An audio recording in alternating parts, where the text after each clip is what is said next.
नमस्कार साथियों। कृष्ण भक्ति काव्य धारा के प्रतिनिधि कवि वात्सल्य सम्राट सूरदास जी के वात्सल्य वर्णन पर हम चर्चा कर रहे हैं। बाल कृष्ण के सौंदर्य का बड़ा ही मधुर, सरस और चित्रात्मक वर्णन सूरदास जी ने प्रस्तुत किया है।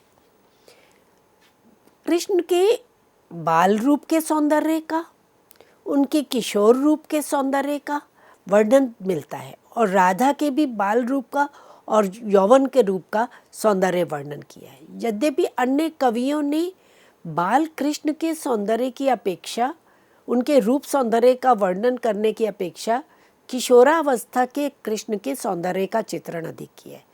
सूरदास से पूर्व चाहे हम जयदेव के गीत गोविंद को देखें, विद्यापति की पदावली को देखें, कहीं पर भी हमें उनके बाल रूप के सौंदर्य का चित्रण नहीं मिलता, परंतु सूरदास जी ने बाल रूप के भी सौंदर्य का वर्णन किया है। कब? जब वो अपने हाथ में माखन लिए हुए घुटनों के बल चलते हुए जा रहे, तो घुटनों के बल चलते हुए माखन हाथ में लिए हुए कृष्ण की एक सुंदर छवि का पूरा शब्द चित्र, पूरा एक दृश्य हमारे सामने प्रस्तुत कर देते हैं। वे कहते हैं, शोभित कर नवनीत लिए, घुटुरनि चलत रेणु तन मंडित, मुख दधि लेप किए। शोभित कर, कर हाथ, हाथ में नवनीत मक्खन लिए हुए कान्हा जो है वो सुशोभित हो रहे हैं। कैसे चल रहे हैं? घुटुरनि, अपने घुटनों के बल, अभी चलना नहीं सीखा है, अभी छोटी अवस्था है, तो घुटनों के बल चल रहे हैं। और जब घुटनों के, क्योंकि ज़मीन मिट्टी की थी, उस समय तो पक्के फर्श नहीं होते थे, तो मिट्टी पर चल रहे हैं, तो वो रेणु जो है, धूल जो है वो उनके शरीर पर लग गई है। मुख दधि लेप किए, मुख पर दही का लेप किए हुए, तो दही जो है उनके मुख पर लग गई है। अब उस सौंदर्य का चित्रण कर रहे हैं। कैसे है? चारु कपोल, उनके कपोल, उनके गाल बड़े चारु सुंदर हैं। लोल लोचन, आंखें जो है वो चंचल हैं। बाल्यकाल में आंखें स्थिर नहीं होती हैं, वो चारों ओर घूमती रहती हैं, तो चंचल लोचन है। गोरोचन तिलक दिए, माथे पर माँ यशोदा ने गोरोचन का तिलक लगा रखा है। लट लट कनि मनु मत मधुपगन, मादक मधु ही पिए। बाल कृष्ण के बाल घुंघराले बाल थे और उनकी लटें, बालों की लटें लटक रही हैं, और उनको देख करके सूरदास क्या कल्पना करते हैं? मानो उन्मत्त हुआ मधु का पान करके, मादक मधु ही पिए। मादक मधु का पान करके जो मधुप गण है, भंवरों का समूह है, वो वहाँ पर आ गया हो, उन्मत्त हो करके मानो भंवरों का समूह वहाँ पर आ गया हो। बाल एक नहीं है, बालों की लटें हैं, बहुवचन है, तो मधुप गण शब्द का प्रयोग किया है। एक भंवरा नहीं, भंवरों का समूह। और भंवरों का समूह भी कैसे है? मादक मधु का पान किए हुए। अब ये मादक मधु क्या है? बाल कृष्ण की मुख छवि को, उनकी मुख के सौंदर्य को, उनकी मुख की जो चारुता है उसका पान करने के लिए भंवरे रूप में बाल लटे जो है, बाल जो है वो उनके मुख पर मंडरा रहे हैं, छाए हुए हैं। और क्या है? गले में क्या पहना हुआ है? कठुला। बच्चे को, छोटे बच्चे को गले में कठुला पहना दिया जाता है। और केहरी नख, शेर का नाखून गले में पहनाया जाता है ताकि बच्चा डरे नहीं, तो वज्र केहरी नख, कठोर शेर का नाखून गले में धारण किए हुए। राजत रुचिर हिये, जो हृदय पर रुचिर, सुंदर, राजत सुशोभित हो रहा है। तो कंठ में कठुला पहने हुए हैं, गले में, हृदय पर वज्र, कठोर, वज्र के समान कठोर, केहरी नख, नाखून जो है शेर का नाखून है वो सुशोभित हो रहा है। धन्य सूर एकौ पल इह सुख, का सत कल्प जिए। अब देखिए अंतिम पंक्ति में वह फिर विष्णु के अवतार रूप में बाल छवि का वर्णन कर रहे हैं। सूरदास कहते हैं कि इस बाल काना के, बाल छवि के, भगवान की बाल छवि के एक पल को सुख जिसने देख लिया, जिसने एक पल को उनको निहार लिया, उसका जीवन धन्य हो गया। का सत कल्प जिए, उसे सैकड़ों कल्प जीने की क्या आवश्यकता है। उसके लिए तो वही एक पल का सुख ही धन्य बना देता है। और इसीलिए बाल कृष्ण के इस सौंदर्य को देखकर, उनकी एक एक चेष्टा के वर्णन को देख करके हजारी प्रसाद द्विवेदी जी भी अभिभूत होते हैं। सूरदास जी की वात्सल्य कला को देखकर, उनकी भाषिक सौंदर्य को देख करके, और वे कहते हैं बाल कृष्ण की एक एक चेष्टा के चित्रण में कवि कमाल की होशियारी और सूक्ष्म निरीक्षण शक्ति का परिचय देता है। न उसे शब्दों की कमी होती है, न अलंकार की, न भावों की, न भाषा की। आप पूरा सुर सागर पढ़ जाइए, एक एक चेष्टा को लेकर के, एक एक भाव को लेकर के कई पदों की निरंतर वो रचना करते चले जाते हैं, परंतु कहीं पर भी आवृत्ति दोष नहीं आता, क्योंकि हर पद में कहीं अलंकारिक सौंदर्य है, कहीं भाव संपदा का सौंदर्य है, कहीं नवीन शब्दों का प्रयोग किया गया है, और हर बार नवीन भाव लेकर के प्रस्तुत हो रहे हैं। तो इसलिए एक एक चेष्टा को लेकर, चाहे वो घुटनों के बल चलने की चेष्टा हो, चाहे वो अंगूठा चूसने की क्रिया हो, तुतलाने की क्रिया हो, चलने की क्रिया हो, घुटनों के बल रेंगने की क्रिया हो, तो एक एक क्रिया के लिए अनेक अनेक पदों की रचना वो करते चले जाते हैं। पाठकों का ही कहीं लगता है कि अभी यही भाव तो हमने पिछले पद में भी देखा है, पिछले पद में भी वो उनके चलने का, उनके घुटनों के बल चलने का वर्णन कर रहे थे, पर हर भाव में सूरदास जी की सूक्ष्म निरीक्षण शक्ति का परिचय मिलता है।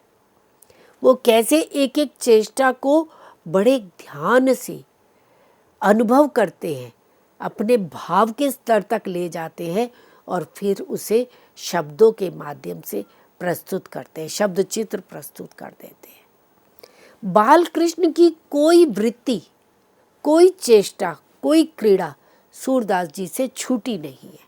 प्रत्येक स्थिति का वर्णन किया है। किलकत कान घुटरनी आवत, जब वो किलकारी भरते हैं, घुटनों के बल चल करके आते हैं, उसका वर्णन, या मणिमय कनक नंद के आंगन बिंब पकड़ी बे धावत, जब बाल कृष्ण बाबा नंद के आंगन में घुटनों के बल चल रहे हैं।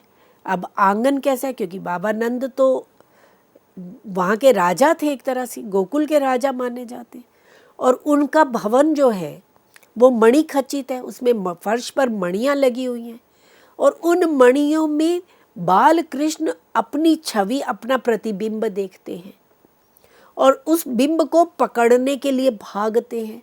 तो उसका वर्णन, बड़ा सुंदर वर्णन भी प्रस्तुत करते हैं।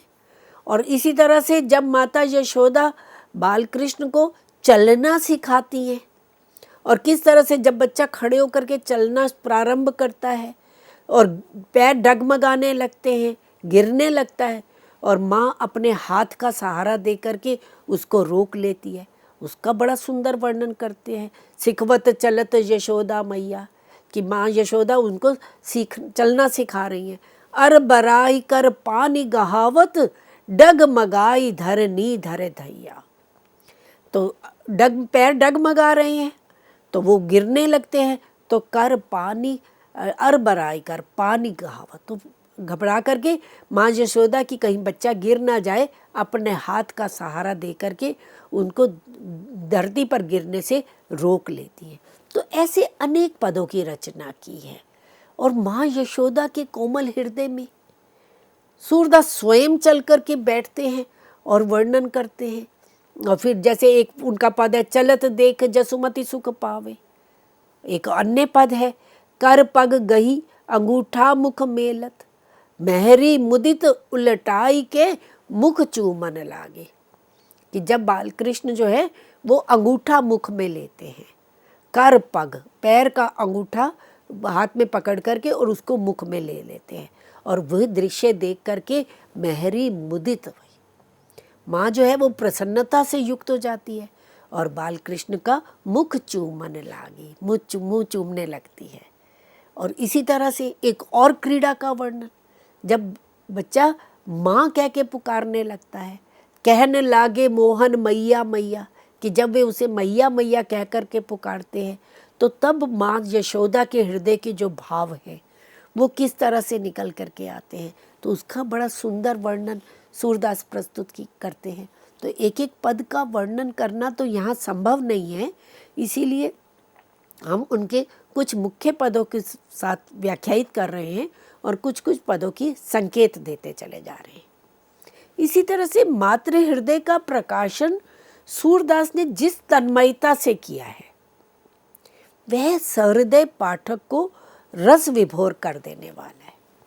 एक पद हम देखते हैं, सुत मुख देखी जसोदा फूली। अपने बेटे के मुख को देखकर माँ यशोदा जो है वो फूली नहीं समाती है। कब, कौन सा दृश्य है यहाँ? बाल कृष्ण की कौन सी चेष्टा देख करके, कौन से उनके क्रिया व्यापार को देखकर माँ यशोदा फूली नहीं समाती है? जब उनका पहला दूध का दांत निकला हुआ देखती है तो कैसे प्रसन्न हो जाती है, कैसे वो फूली नहीं समाती है और स्वयं तो उस आनंद से रस विभोर होती ही हैं, स्वयं तो प्रफुल्लित होती ही हैं और वो चाहती हैं कि बाबा नंद भी उस आनंद को देखें, वे भी उनके दूध के दांत को पहले देखें। तो सुत मुख देखी जसोदा फूली, बाल कान्हा के मुख को देखकर माँ यशोदा फूली नहीं समाती है। हर्षित देखी दूध की दतियाँ, प्रेम मगन मन, प्रेम मगन तन की सुधि भूली। जब उन्होंने बाल कान्हा के दूध का दांत निकलता हुआ देखा, छोटा सा दांत दिखा, तो हर्षित, अत्यधिक प्रसन्न हो गई और ऐसे प्रेम में मग्न हो गई कि अपने तन की भी सुधि ना रही, अपने तन का भी होश उन्हें ना रहा। तो माँ के भाव किस तरह से उभर करके आ रहे हैं यहाँ। बाहिर ते तब नंद बुलाए, देखो धो सुंदर सुखदाई। और वे स्वयं जिस सुख को अनुभव कर रही है, जिस आनंद को से आनंदित हो रही है, उस आनंद से आनंदित होने के लिए वे बाबा नंद को भी बुलाती है। बाहर से तब नंद बुलाए, देखो धो सुंदर सुखदाई, कि इस सुंदर दांतों को सुख देने वाले, आनंद देने वाले इन दूध के दांतों को देखो। तनक तनक सो दूध दतुलिया, देखो नैन सफल कर आओ। अब एकदम से पूरा दांत नहीं निकलता है, बिल्कुल छोटा सा दिखता है, सफ़ेद सा।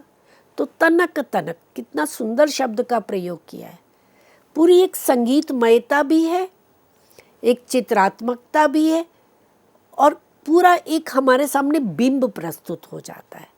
तो तनक तनक सी छोटी छोटी दूध दतुलियाँ देखो, दूध के दांतों को छोटी छोटी दतुलियाँ शब्द का प्रयोग करते हैं कि उन्हें देखो और नैन सफल करो आई, और अपनी आँखों को सफल करो, सार्थक करो। आँखों की सार्थकता भी उसमें है जब वे अपने बच्चे की विभिन्न भावों को, विभिन्न चेष्टाओं को स्वयं अनुभव करते हैं। तो माँ यशोदा ने जिस अनुभव को अनुभूत किया, वही अनुभव को वे बाबा नंद को भी बुला करके अनुभूत कराना चाहती हैं।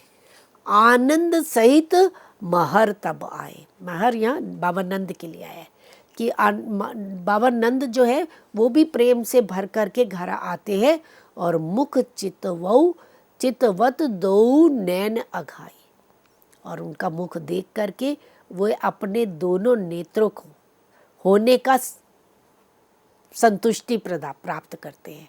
दोनों आंखें जो हैं उनकी अघाई, प्रसन्न हो जाती हैं, तृप्त हो जाती हैं। सूर श्याम द्विज देख्यो मनो, कमल पर बिज्जू जमाई। अब यहाँ देखिए, पहले वो शब्द प्रयोग करते थे दूध की दतिया, फिर उन्होंने किया दतुलिया, अब प्रयोग किया है द्विज। द्विज भी दांत के लिए आता है। 2 बार दांत होते हैं, एक पहले दूध के दांत निकलते हैं, फिर वो टूट जाते हैं, फिर दोबारा दांत आते हैं। तो 2 बार दांत आने के कारण दांतों को द्विज भी कहा जाता है। तो सूरदास कहते हैं कि श्याम के द्विज देखियो, दांत देखे वो कैसे लग रहे हैं, मानो कमल पर बिजली जमाई हो, बिजली उगाई हो। अब कमल मुख है और मुख के अंदर जो दांत है वो चमक रहा है, तो बिजली की चमक के लिए तो बहुत सुंदर उपमा प्रस्तुत करते हैं। तो इसीलिए ना तो उनके पास अलंकारों का अभाव है, ना शब्दों का अभाव है। कहाँ किस अलंकार को कैसे स्वाभाविक रूप से प्रस्तुत कर देना है, इसका सौंदर्य यहाँ पर दर्शनीय है। तो वो दोनों जो उनका दूध के दांत से निकले हैं, उनके लिए वे उपमा देते हैं कि मानो कमल के ऊपर बिजली उगाई हो। जैसे माता यशोदा की ममता को, उनके वात्सल्य भाव को सूरदास जी ने प्रस्तुत किया, उसी तरह से उन्होंने माता यशोदा के तो वात्सल्य के अनेक पद प्रस्तुत किए, पर कहीं कहीं बाबा नंद के वात्सल्य भाव को भी वे प्रस्तुत करते हैं। जैसे ये पंक्ति हम देखें, हर्षे नंद टेरत महरी। महरी माता, माँ यशोदा बाल कृष्ण को बार बार बुलाती हैं, तो इसको देख करके नंद जो है वो हर्षे प्रसन्न हो रहे हैं। आई सुत मुख देखी आतुर, डारी वे ददी ठहरी। जब बच्चा मिट्टी खा करके घर में आता है, मुंह में मिट्टी लगी हुई होती है, मुंह के अंदर मिट्टी भरी हुई होती है, तो वो सबसे पहले किसको शिकायत करती है, उपालंब देती है पिता को कि देखो वो बच्चा मिट्टी खा करके आया है। तो आई सुत मुख देखी, आतुर हो जाते, डारी वही ददी ठहरी। तो इस तरह से बाल कृष्ण के एक एक क्रीड़ा का, एक एक वत्सल भाव का, माता पिता के वात्सल्य भाव का बहुत सुंदर चित्रण सूरदास जी ने प्रस्तुत किया है। और सूरदास जी ने इसके साथ साथ बाल लीलाओं का भी बड़ा सुंदर वर्णन किया है। बालक के मन में अनेक जिज्ञासाएं होती हैं, अनेक प्रश्न उठते हैं, और वो अपनी माँ से, अपने पिता से वो प्रश्न पूछता है, बार बार पूछता है। जैसे जब बच्चा कुछ खा नहीं रहा होता तो माँ कोई प्रलोभन दे करके और बच्चे को कहती है कि ये तुम ऐसा खाओगे तो तुम्हें ये मिलेगा। इसी तरह से बालक कृष्ण जब दूध नहीं पीते थे तो माँ यशोदा उन्हें प्रलोभन देती थी कि तुम दूध पियोगे, कजरी गाय का दूध पियोगे तो तुम्हारी चोटी बड़ी हो जाएगी। बलराम बड़े हैं, उनकी चोटी बड़ी है, और कृष्ण छोटे हैं, उनकी चोटी छोटी है। तो वे बलराम को देखते हैं और बार बार अपनी माँ से प्रश्न पूछते हैं कि मेरी चोटी कब बड़ी होगी। और माँ यशोदा कहती है कि तुम कजरी गाय का दूध पियोगे तो तुम्हारी चोटी भी बड़ी हो जाएगी। और वो दूध पीते हैं और बार बार अपनी चोटी को हाथ लगा के देखते हैं कि बड़ी तो हुई नहीं, बड़ी तो हुई नहीं। तो इस तरह से बालक की जिज्ञासा, बाल मनोवृत्ति, उसकी अंतः प्रकृति, उसकी मनोस्थिति का बड़ा ही एक मनोवैज्ञानिक चित्रण सूरदास प्रस्तुत करते हैं। बड़ा प्रसिद्ध पद है, संगीतकारों ने इस पद को अक्सर गाते हैं ये, कि मैया कब ही बढ़ेगी मेरी चोटी, कि हे मैया मेरी ये चोटी कब बढ़ेगी। कितनी बार मोई दूध पियत गई, ये अजहू है छोटी, कि मैंने तो कितनी बार कितना दूध पी लिया और ये अजहू है छोटी, ये आज भी छोटी है। तू जो कहती बल की बेनी जो, वही है लांबी मोटी, कि तुम तो कहती थी कि जैसे बलराम की बेनी, बलराम की जो चोटी है वो लंबी और मोटी है, वैसे ही तुम्हारी भी चोटी लंबी और मोटी हो जाएगी, तो मेरी क्यों नहीं हो रही। तो ये बच्चे के मन में एक भाव आता है, वो उतनी प्रतीक्षा नहीं कर सकता, धैर्य नहीं होता है, तो उसको लगता है कि मैं आज दूध पीऊँगा और अभी मेरी चोटी बड़ी हो जाएगी। तो वो माँ को कहता है कि तुम तो कहती थी कि बलराम की तरह मेरी चोटी भी लंबी और मोटी हो जाएगी। और काढ़त गुहत नवावत जई है, नागिन सी भुई लोटी। काढ़त मतलब कंघी करते हुए, गुहत गूंथते हुए, नहवावत स्नान कराते हुए, ये कैसी हो जाएगी? नागिनी सी, सर्पिणी के जैसी, भूई लोटी, जमीन पर लौटने लगेगी, इतनी लंबी हो जाएगी कि जमीन को छूने लगेगी। काचो दूध पियावती पची पची, कि बार बार तुम मुझे इतना दूध, कच्चा दूध पिलाती रही हो, देती ना माखन रोटी। अब बाल कृष्ण को माखन रोटी अधिक प्रिय है, वे माखन रोटी खाना चाहते हैं, पर माँ यशोदा उन्हें दूध पीने के लिए कहती है। तो वो कहते तुम तो मुझे बार बार दूध पिलाती रहती हो और माखन रोटी नहीं देती हो, और मेरी चोटी जो है इतना दूध पीने के बाद भी लंबी नहीं हुई है। तो वे एक तरह से अपनी माँ से शिकायत भी कर रहे हैं। तो बच्चे का एक बाल हठ भी होता है, और उस बाल हठ का भी बड़ा मनोवैज्ञानिक और सजीव चित्रण सूरदास जी ने प्रस्तुत किया है। जैसे बच्चा कोई जिद करता है, कुछ हठ करता है, बात नहीं मानता है और माँ प्रलोभन देती है, इसी तरह से कान्हा भी जब हठ करने लगते हैं तो माँ यशोदा उन्हें चंद्रमा दिखाती हैं। आकाश में चंद्रमा देख करके बाल कृष्ण हठ करने लगते हैं कि मैं तो चंद्र खिलौना लाई हूँ, कि मैं तो उसी चंद्रमा को ही लूँगा, उसी के साथ ही खेलूँगा। वो उसको खिलौना समझते हैं। अभी भी आज भी देखते हैं हम बच्चे छोटे चंदा मामा कह करके संबोधित करते हैं और चंदा मामा को लेने की जिद भी कर लेते हैं। तो ये बाल हठ का बड़ा सुंदर सजीव चित्रण सूरदास प्रस्तुत करते हैं। तो एक पद में आता है कि माँ यशोदा क्या करती है, पानी का एक भरा हुआ पात्र लेती है और उस पात्र में चंद्रमा का प्रतिबिंब दिखाई देता है और कह देती है ये रहा तुम्हारा चंदा मामा। तो अब बालक कृष्ण जो हैं वो उस पानी में हाथ डाल करके चंद्रमा को पकड़ने का प्रयास करते हैं और वो हाथ में आता नहीं है। तो एक बहुत सुंदर उस पद का भी वर्णन, बड़ा सरस वर्णन प्रस्तुत किया गया है। ऐसे ही एक और पद ये वाला देखिए, मैया मैं तो चंद खिलौना लही हूँ, कि मैं तो चंद्रमा खिलौना ही लूँगा। जैसे लोटी धरनी पर अबही तेरी गोद न आई हो, कि मैं तुम्हारी गोद नहीं आऊँगा, मुझे तो ये खिलौना ही चाहिए। सुरभि को पै पान न करियो बेनी सिर न गुहाई, कि मैं अपनी चोटी नहीं बनवाऊँगा, मैं गाय का दूध नहीं पीऊँगा, मैं नंद बाबा का बेटा हूँ, तुम्हारा पुत्र नहीं हूँ। हम हो पूत नंद बाबा को तेरो सुत न कहियो, कि मैं तुम्हारा पुत्र नहीं कहलाऊँगा। इस तरह से वह हठ करता है चंद्रमा लेने के लिए। तो ये बाल हठ का बड़ा ही एक मनोवैज्ञानिक और सजीव चित्रण प्रस्तुत किया है सूरदास जी ने। ये तो वर्णन था एक संयोग पक्ष का। जिस प्रकार मित्रों श्रृंगार रस का संयोग और वियोग पक्ष होता है, इसी तरह से वात्सल्य रस का भी संयोग और वियोग पक्ष है। जब कान्हा माँ यशोदा के पास रहे तो वो उनकी एक एक लीला का आनंद उठा रही थी, वे संयोग वात्सल्य रस था। और वही कान्हा जब मथुरा चले जाते हैं, वहाँ जाकर के रहने लगते हैं, तो उनके वियोग में माता यशोदा के हृदय की व्याकुलता, उद्विग्नता, विवशता, उनकी चिंता, उनकी खिन्नता, उसके भी पद सूरदास जी ने रचे हैं। जब वहाँ चले जाते हैं तो माँ यशोदा देवकी के हाथ संदेश भेजती है, जिसमें उनके मातृ हृदय की बड़ी मधुर निर्मल भाव व्यंजना हुई है, कि वो देवकी के हाथ संदेश भेजती है कि अब तो मैं तो तुम्हारे बेटों की धाई थी, उनकी सेविका थी, और तुम मुझ पर दया करो।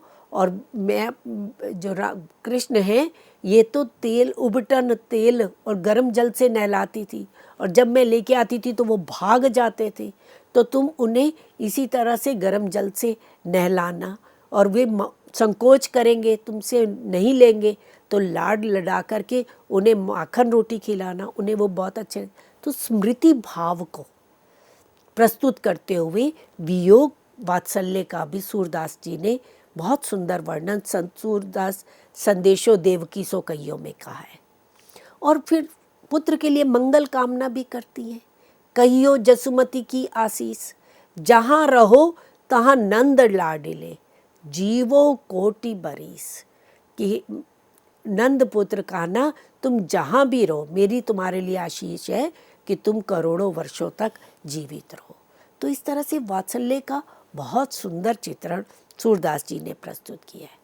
और संवेदना के स्तरों को भाषा के माध्यम से व्यक्त करने में सूरदास अनूठे, अद्वितीय रहे हैं।